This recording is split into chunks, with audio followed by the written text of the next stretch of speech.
உள்ளத்தோளுடைய நேயர்களுக்கு வாழ்த்துக்கள். முதலமைச்சர் மாண்புமிகு ஜோசப் விஜய் அவர்கள் வந்து செய்யக்கூடிய ஒவ்வொரு செயலும் வந்து இப்போ மக்கள்கிட்ட வந்து ஒரு பெரிய பரபரப்பை ஏற்படுத்தியிருக்கு, எதிர்பார்ப்பை ஏற்படுத்தியிருக்கு. இப்படிலாம் அவர் செய்வார்னு எதிர்பார்க்கல. அப்படி அவர் என்ன செஞ்சாரு, அப்படி என்ன அறிவிப்பு சொன்னார், என்ன பரபரப்பு மக்கள்கிட்ட இருக்குங்கிறத தெரிஞ்சுக்கிறதுக்கு வாங்க இப்போ நம்ம வீடியோக்குள்ளே போவோம். விஜய் அவர்கள் வந்து தான் ஆட்சி பதவியேற்ற உடனேயே அவர் முதல் கையெழுத்து போட்டார். பள்ளிக்கூடங்கள், கோவில்கள், பள்ளிவாசல்கள், சர்ச்சுகள், பேருந்து நிலையம் போன்ற இடங்களுக்கு பக்கத்தில் இருக்கிற அந்த மதுக்கடைகளை மூடணும்.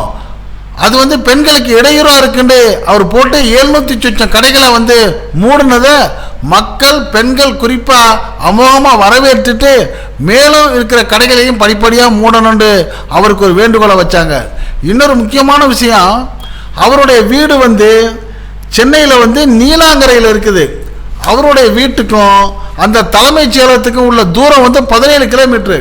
அந்த 17 கிலோமீட்டருக்கு அவர் வர்றதுக்கு ஹெலிகாப்டர், தனி ஹெலிகாப்டரில் வரலான்னு ஒரு திட்டம் போட்டு அவர் வீட்டில் ஒரு ஹெலிகாப்டர் தளமும் அந்த தலைமைச் செயலகத்தில் ஒரு ஹெலிகாப்டர் தளமும் அமைக்க போகிறதா ஒரு செய்தி வந்துச்சு.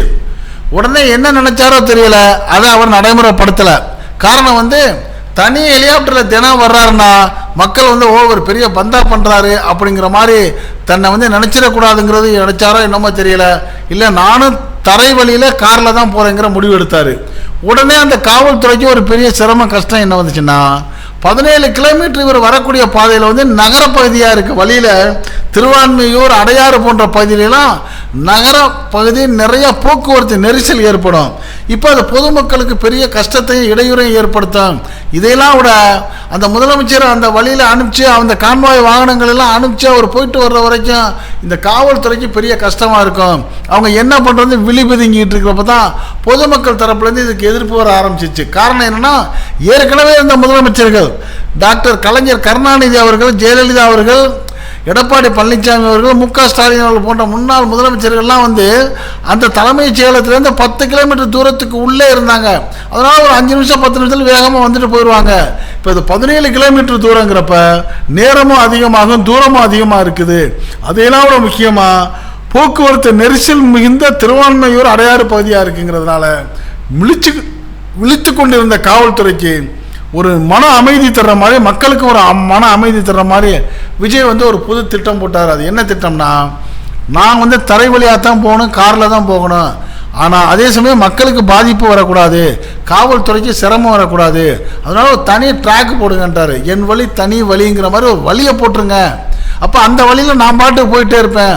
மக்கள் என்ன பண்ணுறது, அவங்க வளமையாக போகிற பாதையை எந்த இடையூறும் பண்ணாமல் அவர்களுக்கும் பாதையை விட்டுங்கன்னு சொன்னோன்னே, பரவாயில்ல, இது சூப்பரான ஐடியாவாக இருக்கேன்னு சொல்லி காவல்துறை அதற்கான ஏற்பாடுகளை செய்ய போகிறாங்க. இதை கேள்விப்பட்ட உடனே மக்களும் வந்து விஜய் அவர்களை பாராட்ட ஆரம்பிச்சிட்டாங்க. பரவாயில்லையே, நம்ம சொன்னதை ஏற்றுக்கிட்டு உடனே அதுக்கு தகுந்த மாதிரி பண்ணிட்டாருன்னு சொல்லி இவரை வந்து இப்போ பாராட்டி பேச ஆரம்பிச்சிட்டாங்க. இன்னொரு விஷயத்தையும் நம்ம சொல்லித்தான் ஆகணும். இந்த 1000 ரூபாய் மகளிர் உதவித்தொகை அவர் கொடுக்காம வச்சிருந்துட்டு என்ன சொன்னார், இந்த 2500 ரூபாயில் கொடுக்குறதா அவர் அறிவிச்சிருந்தார். 2500 ரூபா கொடுக்கறதுக்கு என்ன வழி இருக்குது, அதை எப்படி அந்த நிதியை சரி செய்யலான்னு யோசனை செய்து சில காலம் கடந்து கொடுக்கலான்னு அவர் நினைக்கிறப்ப உடனே விமர்சனங்கள் வெளியே வந்துருச்சு. மு க ஸ்டாலின் அவர் கூட சொல்லிட்டாரு, நீங்கள் 2500 ரூபா கொடுக்குறீங்களோ கொடுக்கலையோ, நாங்கள் திமுக அரசு கொடுத்துட்டு வந்த மாதம் 1000 ரூபாயை மக்களுக்கு கொடுக்குற மாதிரி உடனே கொடுங்கன்னு சொன்ன உடனே மக்களும் அதை எதிர்பார்த்த உடனே இதை ஏற்றுக்கிட்டு மாண்புமிகு முதலமைச்சர் ஜோசப் விஜய் என்ன பண்ணிட்டாரு, அது என்ன எதிர்கட்சி தலைவர் சொல்கிறது நம்மளாம் செய்கிறதுலாம் அவர் எதிர்பார்க்கல, இல்லை மக்களுக்கு போய் சேரட்டும்னு சொல்லி எப்படி திமுக அரசு கொடுத்துச்சோ அதே மாதிரி இப்போ அது வரைக்கும் அந்த புதிய நடைமுறை வர்ற வரைக்கும் 1000 ரூபாயை அனுப்புகிறோன்னு சொல்லிட்டு இன்றைக்கி 1000 ரூபாய் என்ன பண்ணிட்டாரு, வங்கியில் போட்டு விட்டார். மக்களுக்கு ஒரு பெரிய நிம்மதி.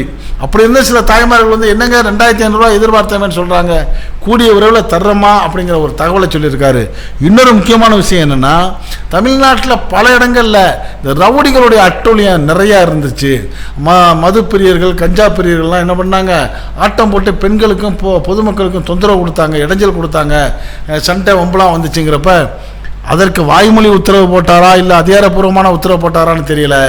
ஆங்காங்கே உள்ள காவல்துறை உயர் அதிகாரி என்ன பண்ணியிருக்காங்க, அங்காங்கே இருக்கிற ரவுடிகள்லாம் கூப்பிட்டு எச்சரிக்கை கொடுத்துருக்காங்க. இனிமேல் நீங்கள் இந்த ஆட்டம் போடுற வேலை, தப்பு பண்ணுற வேலை, மக்களுக்கு இடையூறு பண்ணுறதெல்லாம் நிறுத்திக்கணும், அப்படிலாம் செய்யலைன்னா எங்கள் நடவடிக்கை கடுமையாக இருக்குன்னு சொல்லி எச்சரிக்கை பண்ணி மிரட்டி அனுப்பிச்சதாகவும் செய்தி வருது. அப்போ இந்த ரவுடிகளுடைய அட்டூழியங்கள் குறைஞ்சிரும், பொதுமக்கள் நிம்மதியாக இருப்பாங்க அப்படிங்கிற ஒரு செய்தி வந்து மக்களுக்கு ஒரு பெரிய மன அமைதியும் ஆறுதலையும் கொடுத்துருக்கு. இப்படி எல்லா விஷயங்கள்லையும் பொதுமக்களும் எதிர்க்கட்சி தலைவர்களும் அரசியல் நோக்கர்களும் என்ன நினைக்கிறாங்களோ அதை உடனே தான்கிற கர்வம் இல்லாமல் செய்யக்கூடிய மாண்புமிகு முதலமைச்சர் விஜய் அவர்களை வந்து தொடர்ந்து ஆளவிடணுங்கிறது தான் எதிர்க்கட்சி தலைவராக இருக்க மு.க. ஸ்டாலின் அவர்களுடைய விருப்பம். அதனால தான் அவர் வந்து ஆட்சி கவுந்துடக்கூடாது, கவர்னர் ஆட்சி வந்துடக்கூடாதுங்கிறதுக்காக தான் தன்னுடைய கூட்டணியில் இருந்த கட்சியில் விட ஆதரவு கொடுக்க சொன்னார். நல்லா இருக்கணுங்கிறது தான் எல்லாருடைய விருப்பமாக இருக்குது. தன்னுடைய ஆட்சியை நிலப்படுத்தணுங்கிறதுக்காக பொருத்தமில்லாத யாரையாவது பிறர்களை கூட்டணியில் சேர்த்து அவர்களை போக்குக்கு திசை திருப்பி ஆட்சி போனால் இவர் கெட்ட பேர் வந்துடும், அப்படி வந்துடக்கூடாது, நல்லாட்சி பண்ணுங்கிற எதிர்பார்ப்பு தான் பொதுமக்கள்கிட்டையும் அரசியல் நோக்கர்கள்ட்டையும் இருக்குது. இது பற்றிய உங்களுடைய கருத்துக்களை நீங்கள் இந்த உள்ளத்தொழில்படி கமெண்ட் பாக்ஸில் கமெண்ட்ஸ் பண்ணுங்கள். இந்த செய்தி பிடிச்சிருந்தா ஒரு லைக் கொடுங்க. இதே போன்ற அரசியல் செய்திகள் நாட்டில் நாலா பக்கம் நடக்கக்கூடியதை எந்த விதமான இடைச்சல்களும் இல்லாமல் உள்ளது உள்ளபடி அப்படியே உங்கள் வீட்டுக்குள்ள 4 சுவர்களுக்குள் கொண்டு வந்து சேர்க்கக்கூடிய நம்ம இந்த உள்ளத்தொழில்படி சேனலுக்கு இதுவரை சப்ஸ்கிரைப் பண்ணாதவங்க சப்ஸ்கிரைப் பண்ணுங்க. மறக்காம பக்கத்தில் இருக்க பெல் ஐக்கானை கிளிக் பண்ணுங்க. அப்பதான் நம்ம போடக்கூடிய ஒவ்வொரு வீடியோவும் உங்கள் நோட்டிபிகேஷன் காட்டும். நீங்க விரும்பியதை பார்க்கலாம். என்று மணிந்திருப்போம். உங்கள் நண்பன் அஷ்ரஃப் அலி. நன்றி, வாழ்த்துக்கள்.